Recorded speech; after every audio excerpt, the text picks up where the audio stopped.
Okay students, हम हमारा topic है in elastic collision in one dimension. हमने पहले पढ़ा था elastic collision in one dimension, अब हम पढ़ेंगे इन इलास्टिक कोलिजन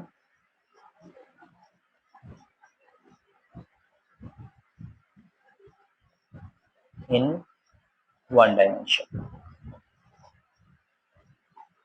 सबसे पहले तो आपको ये पता होना चाहिए कि इन इलास्टिक कोलिजन क्या होता है।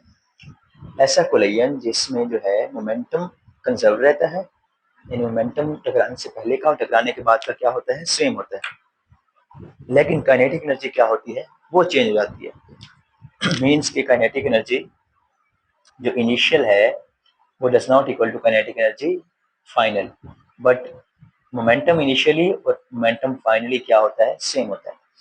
अब आपने सेम उस तरह से दो बॉल्स कंसिडर करनी है।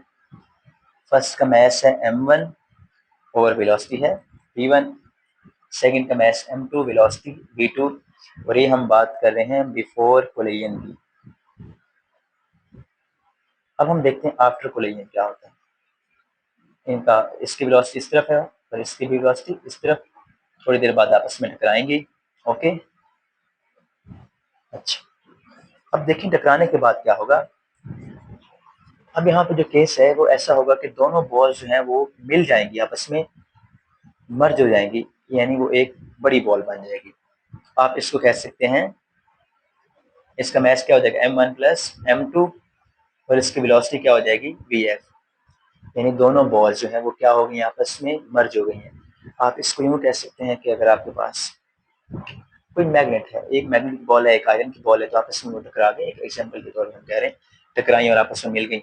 अब दोनों एक ही साइड पे जा रही हैं, दोनों की वेलोसिटी इस तरफ है और दोनों का मैस क्या हो गया, ऐड हो गया। अब हम देखेंगे मोमेंटम इस बॉल का बिफोर कोलिजन कितना था जी, m1 v1। इसका मोमेंटम कितना था बिफोर कोलिजन, m2 v2। इन दोनों को क्या करेंगे, सम, तो ये हमारे पास क्या आ गया, total momentum before collision. Okay, और आफ्टर कोलिजन कितना है जी, मैस है m1 प्लस m2 और वेलोसिटी है vf। ओके, अब अगर आप यहाँ से vf फाइंड करना चाहें तो vf क्या होगा, m1 v1 plus m2 v2 over m1 plus m2। ये है वो फाइनल वेलोसिटी जिससे बॉल क्या करेगी, मूव करेगी।